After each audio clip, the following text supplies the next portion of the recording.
Oke, semoga ini suaranya kedengeran ya. Selamat pagi, siang, sore, malam, kapanpun dan dimanapun kalian dengerin dan menonton video pembelajaran aku, teman-teman. Sekarang kita udah sampai di pertemuan ke-29. Nah, ini kalau kalau dari yang aku lihat ya, di jadwal ngajar kita itu udah pertemuan kali ini udah sampai di pertemuan ke-29. Nah, seperti janji aku yang sebelum-sebelumnya, bahwa aku akan ngasih satu materi yang penting gitu, yang belum sempat kita bahas di pertemuan-pertemuan sebelumnya, dan teman-teman aku harap kalian nonton video ini sampai habis, karena ini penting banget. Ini penting banget buat materi UTBK. Kenapa? Karena kesejajaran bentuk ini jadi syarat sebuah kalimat efektif. Jadi kita harus banget pelajarin si kesejajaran bentuk ini karena ya emang dia penting gitu. Kesejajaran bentuk ini jadi syarat sebuah kalimat efektif. Sebelumnya aku mau recall lagi apa aja sih syarat si kalimat itu bisa disebut efektif. Mungkin kalian sebelumnya udah sempat belajar sama Kak Felis ya tentang kalimat efektif, bahwa kalimat itu bisa disebut efektif ketika yang pertama, dia sesuai dengan kaidah Puebi dan KBBI. Artinya, di Puebi itu kan ada tanda baca, ejaan, konjungsi, dan lain-lain. Nah, ejaan, tanda baca, dan konjungsi yang digunakan dalam sebuah teks itu harus sesuai itu sama yang ada di Puebi. Dan kalimat-kalimatnya juga harus sesuai sama yang di KBBI. Ketika dia memenuhi Puebi dan KBBI, kalimat tersebut bisa disebut efektif. Dan yang kedua, dia harus sistematis. Sistematis di sini maksudnya apa?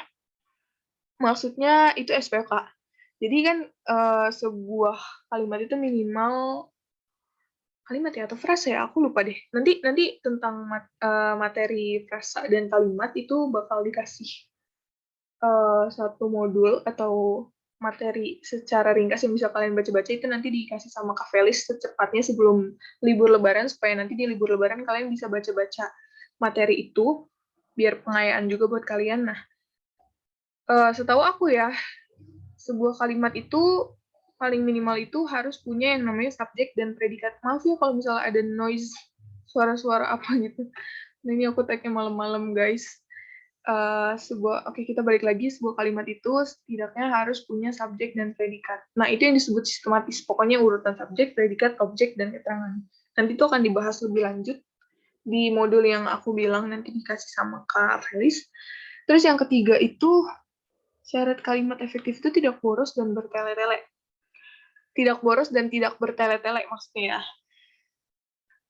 Ketika kalian menemukan satu teks di mana dia suka mengulang-ulang kata itu terus, bukan dalam artian beda ya, ketika kalian mencari sebuah gagasan atau ide pokok, kalian cari kata yang sering ditulis atau sering disebut, itu beda dengan yang aku maksud boros ini, beda. Misalnya nih, ibu pergi ke pasar, lalu ibu pulang.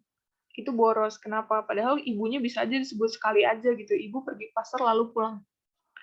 Nah, ketika si penulis-nulisnya ibu pergi ke pasar lalu ibu pulang, itu kan ada pengulangan kalimat si ibu ya. Yang padahal kalau misalnya ibu dihilangin nggak menghilangkan makna dari kalimat itu sendiri. Nah, kalau misalnya diulang-ulang terus, itu boros namanya, bertele-tele. Lebih baik diringkasin aja biar lebih efektif. Terus yang keempat, itu nggak ambigu. Ini berhubungan juga sama yang sistematis ini. Jadi kita harus tahu gitu loh, yang jadi subjek siapa, yang jadi predikat siapa, yang jadi objeknya siapa gitu. Jadi nggak ambigu, kita tahu gitu, nggak yang bikin kita bingung, ini yang jadi subjek siapa gitu.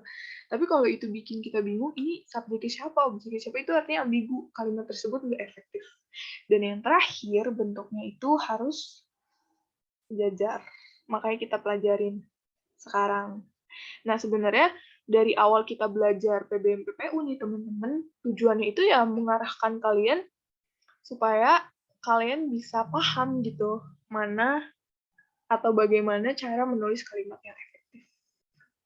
Kayak gitu, teman-teman. Sebentar ya. Oke, kita next. Nah, yang pertama itu kita bisa lihat kesejajaran bentuk itu dari kesepadanan strukturnya. Nah, kesepadanan strukturnya ini kita harus diajak untuk melihat SPOK-nya atau ya sistematis struktur dari teks tersebut gitu loh, subjek, predikat, objeknya. Nah, untuk poin pertama, kita harus perhatiin apakah kalimat tersebut memiliki subjek dan predikat. Maksudnya gimana? Nah, ini ada yang di paling pertama, kalian lihat di paling atas, para demonstran keluar dari ruang sidang. Dan yang kedua, di kalimat kedua, keluarnya digabung. Teman-teman harus aware nih sama yang kayak gini, karena ke spasi luar kayak gini, ketika dia dipisah, itu berbeda maknanya dengan keluar ini. Oke, kita mulai dari yang ke spasi luar ya. Ke spasi luar ini, dia akan bermakna keterangan atau adverbia. Kenapa seperti itu? Ke itu menunjukkan sebuah keterangan. Kemana? Ke sana. Kemana? Keluar. Kayak gitu loh. Semoga teman-teman paham ya yang aku maksud. Jadi ketika ke spasi luar, itu dia bermakna keterangan gitu. Kemana? Keluar gitu. Sedangkan kalau keluar yang digabung gini, dia akan menjadi sebuah verbal karena dia lawan katanya masuk. Masuk dan keluar ini kan kata kerja ya teman-teman. Masuk, keluar, masuk, keluar. Jadi beda maknanya dengan keluar yang dipisah gini. Nah, oke, kita balik lagi ke kalimat ini. Para demonstran keluar dari ruang sidang, ini kita nggak tahu gitu, predikatnya yang mana. Ya kan? Karena di sini udah keterangan semua nih. Sorry. Di sini udah keterangan semua. Nggak ada predikatnya. Nah, ketika dia keluarnya pakai digabung, ada predikatnya gitu. Jadi kita harus aware juga nih teman-teman terhadap subjek dan predikat yang dipakai dari sebuah teks. Oke, kita balik lagi ke slide sebelumnya. Yang kedua, setelah kita merhatiin poin pertama, poin keduanya itu adalah jangan taruh preposisi di depan subjek karena akan mengaburkan pelaku dalam kalimat tersebut. Nah, ini di sini ada bagi. Sorry.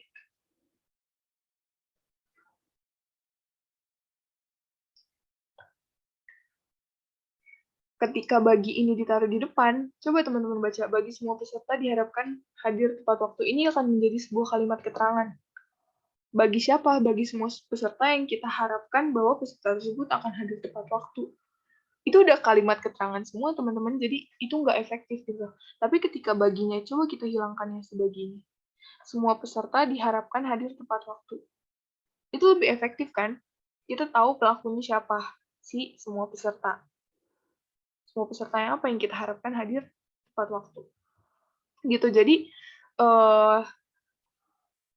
preposisi ini juga penting. Preposisi ini nggak boleh kita taruh di depan subjek. Subjeknya kan di sini si semua peserta ya. Nggak boleh ditaruh di depan subjek karena itu akan membuat kalimat tersebut akan menjadi kalimat keterangan yang nggak bisa kita identifikasi mana subjeknya, mana predikatnya, mana objeknya, dan mana keterangannya. Gitu. Jadi teman-teman harus aware sama preposisi, kalimat preposisi. Oke. Poin yang ketiga, hati-hati dengan kata yang ini. Aku dari kelas 12 aku ditanemin tentang kata yang ini di depan predikat karena bisa membuat jadi teman-teman ketika sebuah kalimat bersentuhan dengan kata yang teman-teman boleh deh cari kalimat-kalimat yang pernah teman-teman baca atau bahkan teman-teman yang tulis sendiri, ketika sebuah kalimat disentuh kata yang itu akan menjadi sebuah keterangan. Nih ya, kita coba ya. Dia yang pergi meninggalkanku. Dia yang mana yang pergi meninggalkanku? Jadi di sini dia ini menjadi subjek dan langsung keterangan di sini semuanya. Yang pergi meninggalkanku ini menjadi keterangan. Aku nggak bisa nulis guys. Pokoknya si yang pergi meninggalkan ini. Jadi ini cuma subjek sama keterangan. Subjek sama keterangan. Coba kita lihat kalau yang ini kita hilanginnya. Dia pergi meninggalkanku subjek, predikat, Ini cuma predikat gak sih dua-duanya? Jadi ini memenuhi syarat dari sebuah kalimat, yaitu ada subjek dan predikat. Nah, kayak gitu. Jadi kita harus aware sama kata si yang ini, karena dia akan membuat perluasan kalimat atau keterangan. Terus yang terakhir itu, poin terakhir itu tidak boleh bersubjek ganda. Nah, ini kayak yang aku contohin di awal, misalnya Adit demam sehingga Adit tidak dapat masuk sekolah. Ini diulang-ulang, sebenarnya boros juga teman-teman. Jadi lebih baik si adiknya ini, karena kita udah tahu nih yang jadi subjeknya itu si adik, nggak usah disebut lagi subjeknya di tengah. Adik demam sehingga adik tidak dapat masuk sekolah, itu kan boros ya teman-teman. Jadi kita hilangkan aja, jadi kayak di kalimat yang aku checklist ini, adik demam sehingga tidak dapat masuk sekolah. Itu lebih efektif ya teman-teman dibandingkan kalimat yang pertama ini. Nah, oke, aku harap teman-teman udah paham dengan kesepadanan struktur yang aku maksud dari tadi. Kalau udah paham, aku mau next ke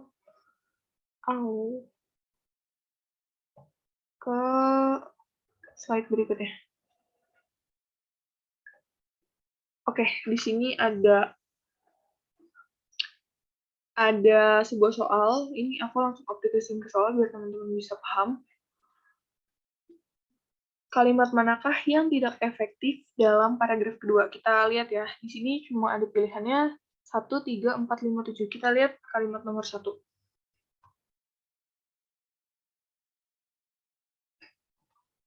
Protein adalah nutrisi penting yang bertanggung jawab untuk menjaga fungsi kekebalan tubuh, kesehatan tulang, pembangunan otot, dan perbaikan jaringan sesuai dengan studi yang diterbitkan di Perpustakaan Kedokteran Nasional Amerika Serikat. Oke, ini udah efektif ya. Kenapa?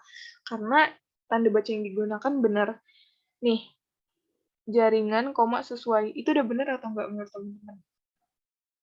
Oke, ini udah benar ya. Kenapa? Karena dari kalimat protein sampai jaringan, dari protein sampai jaringan sini, itu adalah induk kalimat. Jadi dia bisa berdiri sendiri. Nah, sesuai sampai Amerika Serikat, itu apa ya, kalimat penguatnya gitu loh. Jadi sebenarnya tanpa kata ini nih yang dari sesuai sampai Amerika Serikat, kalimat tersebut bisa berdiri sendiri. Nah, untuk memisahkannya antara si kalimat penguat dengan induk kalimat ini, boleh pakai yang namanya tanda baca koma. Oke, sampai sini paham ya, semoga tanda baca. Tanda baca juga penting dalam menentukan keefektifan kalimat. Dan ini juga menurut aku udah sejajar ya, kekebalan tubuh, kesehatan tulang, pembangunan otot. Ya, itu udah sejajar mereka. Oke, kita lihat di kalimat 3. Lemak juga dapat meningkatkan produksi hormon dan kesehatan otak. Itu udah efektif ya, teman-teman. Lemak juga dapat meningkatkan produksi hormon dan kesehatan otak. Udah jelas subjek, predikat, dan objeknya. Oke, kita next ke opsi yang ke C, itu ada nomor 4. Itu sebaiknya dimakan sebagai camilan yang tidak diperlakukan sebagai pengganti makanan lengkap karena minimnya jumlah lemak dan protein yang tak bisa memenuhi kebutuhan tubuh agar tetap berfungsi dengan baik. Yang salah di sini apa? Yang bikin kalimat ini jadi ambigu. Ini kayak yang aku jelasin di awal ya, ini kalimat itu. Itu tuh apa gitu. Itu apa gitu, nggak dijelasin. Dan di kalimat kedua ini juga, di paragraf kedua ini juga belum nyebutin tentang apa yang dibahas gitu. Kalau kita lihat di paragraf pertama yang dibahas itu apa sih? Pisang kan? Nih, teman-teman. Nih, pisang. Jauh benar. Pisang. Tiba-tiba di paragraf kedua mereka nggak ngomongin tentang pisang nih. Tiba-tiba si kalimat 4 langsung itu aja. Kan bikin kalimat jadi ambigu kan? Kita nggak tahu itu yang dimaksud dalam kalimat 4 itu apa.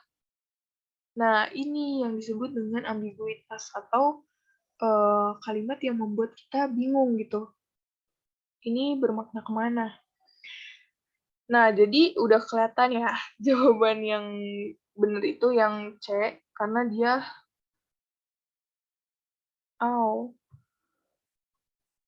salah.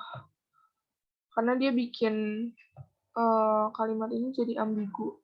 Kita lihat nomor 5, tapi nggak kita bahas nomor 5. Kamu bisa mengkonsumsi pisang dengan makanan yang kaya akan nutrisi seperti kenari, selai, selai kacang, dan telur rebus. Itu udah sejajar ya, mereka sama-sama. Kenari, selai kacang, dan telur rebus mereka sama-sama nomina dan pakai koma, udah sejajar. Terus kamu bisa mengkonsumsi pisang dengan makanan yang kaya. Itu udah ketahuan subjek, predikat, dan keterangannya. Dan yang kalimat 7 kita lihat kamu juga dapat mengkonsumsi lebih dari 1 pisang per hari. Ini juga udah efektif ya, karena dia nggak boros, terus tanda bacanya juga tepat gitu, nggak perlu dipakein koma di mana-mana. Konjungsinya juga udah tepat, dan ini juga kita bisa tahu subjek dan predikat dan objeknya. Jadi kalimat yang nggak efektif itu cuma di kalimat 4 karena ambigu tadi, yang kata itu bikin ambigu.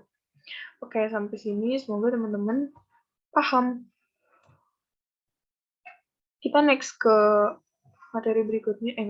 slide berikutnya karena ini agak banyak teman-teman.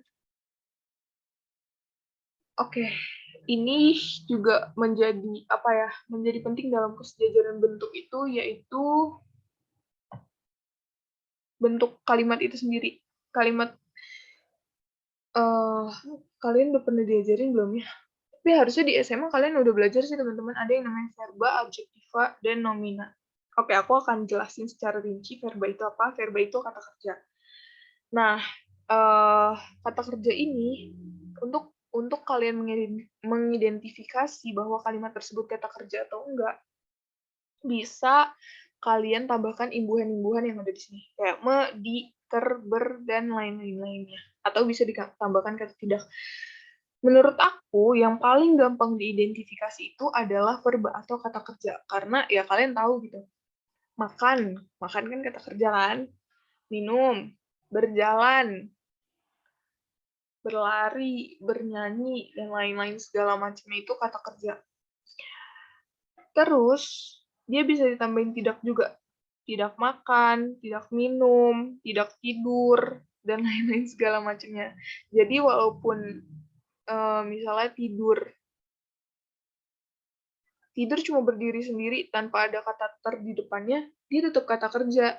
Tapi ketika dia tambahin tertidur, dia juga tetap kata kerja gitu. Yang penting ketika ditambahin kata tidak dia nyambung dan ditambahin imbuhan di terber nyambung, dia berarti kata verba atau kata kerja. Menurut aku ini yang paling gampang ya, yang bisa kalian identifikasi karena aku yakin kalian bisa tahu gitu yang mana kata kerja.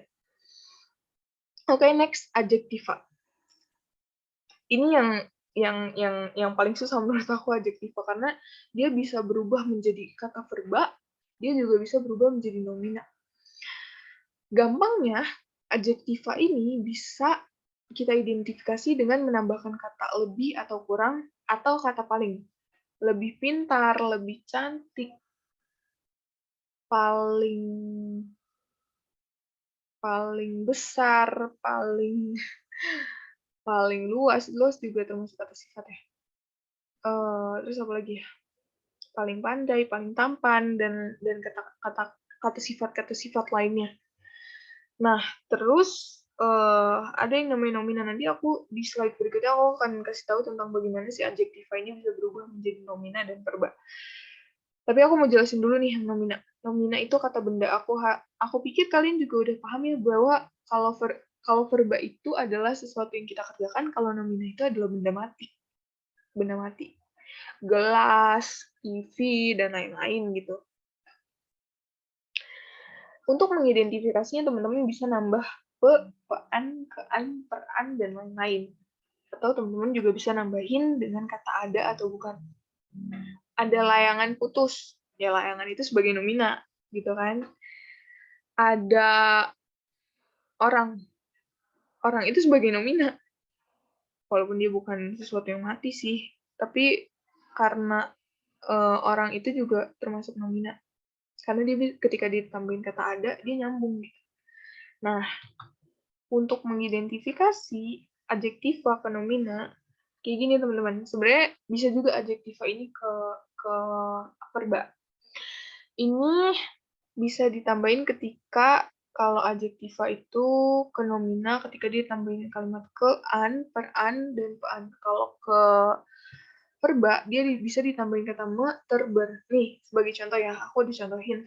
Maudy Ayunda merupakan sosok idaman karena dia cantik dan pintar. Nah, cantik. Udah keubah belum sih? Oh, udah ya. Nah, cantik dan pintar di sini itu adalah sifat. Sifatnya si Maudy Ayunda. Bahwa Maudy Ayunda itu cantik dan pintar. Tapi ketika cantik dan pintar yang ditambahkan imbuhan ke-an, kecantikan dan kepintaran, dia akan menjadi nomina, teman-teman. Kenapa begitu? Karena ketika ditambahkan ke-an, kecantikan dan kepintaran, itu akan menjadi kepemilikan dari si Maudy Ayunda ini sendiri. Bentar. Aku nggak bisa nyoret-nyoret ini. Nah, jadi kepemilikan. Nah, ketika Maudy Ayunda ini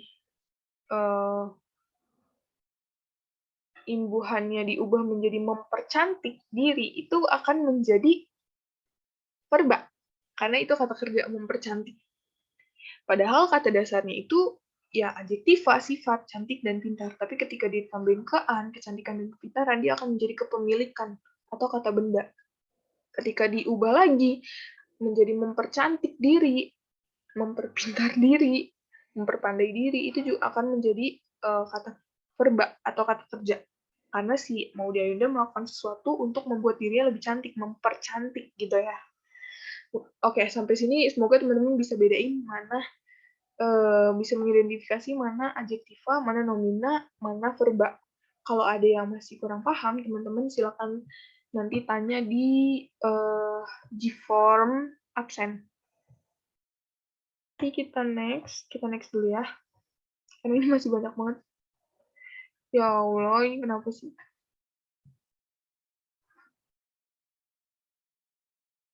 Oke, sekarang kita ke sini. Mana yang efektif? Coba teman-teman jawab 5, 4, 3, 2, 1. Oke, kita bahas dari yang kiri. Yang kiri dulu ya. Ia merasa pusing, mual, dan mau muntah. Pusing. Pusing itu apa? Termasuk adjektiva, nomina, atau verba. Pusing itu adalah kata sifat. Kata sifat tadi apa? Adjektiva. Mual juga sama kayak pusing, bahwa dia kata sifat. Adjektiva. Adjektiva. Kenapa susah banget sih nulisnya? Maaf ya teman-teman kalau misal tulisan aku jelek. Dan mau muntah. Ketika dia ditambahkan kata mau di depannya, dia menjadi adverbia. Sama tuh kayak yang sebelumnya aku jelasin. Dia menjadi adverbia karena ditambahkan keterangan. Mau apa? Mau muntah. Jadi si mau muntah ini jadi keterangan gitu, bukan sesuatu yang verba, adjektiva, atau nomina, bukan. Dia menjadi kata adverbia, keterangan. Coba maunya kita hilangin. Ia merasa pusing, mual, mungkin ini lebih tepatnya lalu ya. Lalu muntah. Bentar. Ia merasa pusing, mual, lalu muntah. Ini juga tetap aja kita nggak bisa bilang efektif karena dia nggak sejajar. Kenapa ketika kata ini kita ubah menjadi dia merasa pusing, mual, lalu muntah. Muntah ini bukan kata sifat, bukan adjektiva, tapi apa? Verba kan? Muntah itu ketika orang dikatakan muntah, dia melakukan sesuatu gitu, dia membuang sesuatu dari perutnya lewat mulutnya. Jadi itu kata verba atau kata kerja. Tetap aja walaupun si mau ini dihilangin, mereka tetap nggak bisa dibilang efektif karena nggak sejajar. Karena muntah itu verba bukan adjektif.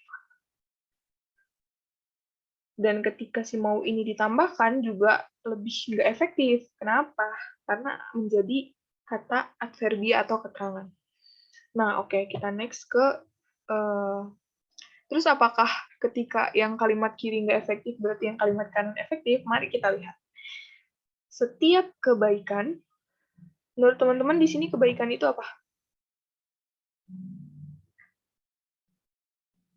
Ayo. Kebaikan itu adalah nomina. Kalau teman-teman mikir bahwa kebaikan itu adalah apa? Adalah sifat, itu salah. Yang sifat itu adalah baik. Tadi aku udah bilang ya bahwa ketika kata sifat ditambahkan ke an, dia akan menjadi nomina. Sama seperti keikhlasan. Kata dasarnya ikhlas ditambahkan imbuhan ke an, dia akan menjadi nomina, bukan adjektiva lagi. Jadi dua-duanya nomina. Nah, tiba-tiba ada di sabarmu. Sabarmu ini ternyata adjektiva. Sifat, karena sabar itu sifat. Harusnya kalau mereka mau sejajar, kayak gimana? Yang tepat itu. Setiap kebaikan, keikhlasan, dan kesabaran. Ya kan? Itu baru sejajar, karena ketika si sabar ini ditambahkan ke an, dia akan menjadi kesabaran, dan itu akan menjadi nomina. Itu teman-teman.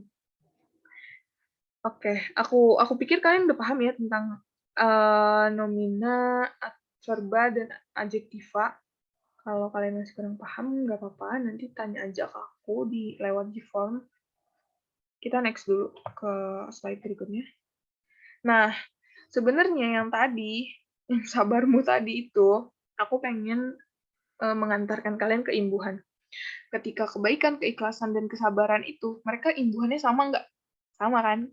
Kebaikan, keikhlasan, dan kesabaran. Mereka imbuhannya sama, jadi mereka bisa disebut sejajar juga. Jadi kalian nggak usah susah-susah. Oh iya, ini kata Kak Angel, kalau misalnya imbuhan ke an itu nomina. Nggak usah capek-capek kayak gitu, jadi kita tinggal identifikasi aja dari imbuhannya. Itu cara gampang aku ya dulu. Jadi aku nggak perlu mendalami materi tentang adjektiva, verba, nomina. Yang penting aku bisa mengidentifikasi imbuhannya tuh mereka sama atau enggak. Nah, ini yang akan aku bahas di sini. Kebaikan, keikhlasan, dan kesabaran tadi udah aku bahas ya, bahwa ini nggak setara, karena harusnya ke-an, kesabaran. Terus yang B, bercinta. Mereka imbuhannya oh ya teman-teman, mungkin teman-teman yang batch 1, dari batch 1 ikut, aku udah pernah bahas ini di pertemuan 6, tentang imbuhan, itu lebih detailnya ada di sana, teman-teman boleh baca ulang. Teman-teman yang baru masuk di batch 2 dan 3, mungkin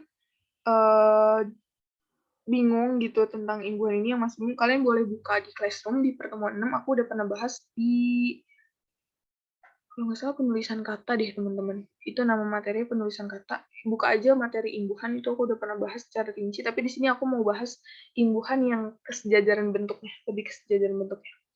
Oke, kita balik lagi. Bercinta, menyapu, bernyanyi. Ini kan udah nggak setara banget ya. Yang ini sama ini pakai tiba-tiba ini pakai me. Udah beda banget, jadi ini nggak sejajar dan nggak efektif. Nah, kita lihatlah di yang ketiga, mereka imbuhannya sama kan, jadi mereka sejajar. Gampangnya kayak gitu teman-teman untuk melihat kesejajaran bentuk. Oke, mungkin ini imbuhan udah paling gampang ya. Kalian udah paling bisa mengidentifikasi.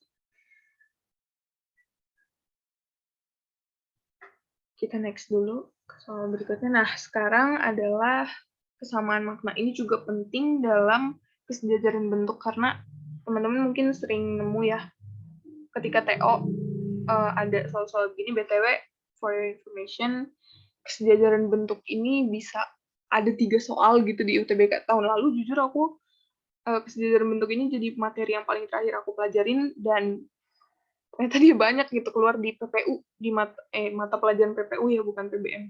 Di PPU dia banyak. Kalau di PBM lebih ke tanda baca, konjungsi, dan lain-lain sih. Tapi kalau di PPU, dia itu benar-benar yang kalian bahas tuh tentang kalimat efektif dan kesejajaran makna. Kesejajaran bentuk ini hampir banyak gitu dalam PPU. Jadi aku harap kalian bisa memahami materi ini dengan baik. Oke, kita lihat ya. Kalimat manakah yang maknanya sejajar dengan kata menggambarkan? Nah, ini tuh bakal banyak, mungkin teman-teman juga udah sering nemu ya di TO tentang kesejajaran makna. Apa sih kesejajaran makna? Nah, kesejajaran makna itu ketika teman-teman diminta mencari kalimat yang maknanya sama dengan kalimat yang diminta. Nih, contoh di sini kita diminta tentang menggambarkan. Kita harus tahu dulu nih, ini makanya teman-teman penting banget dari awal aku bilang baca KBBI. Karena ya gitu, kalian harus pengayaan kata gitu, pengayaan makna kata. Nah, lihat di sini menggambarkan. Kalau kita lihat di KBBI, menggambarkan itu mempunyai makna membuat gambar, mewujudkan, melukiskan atau menceritakan.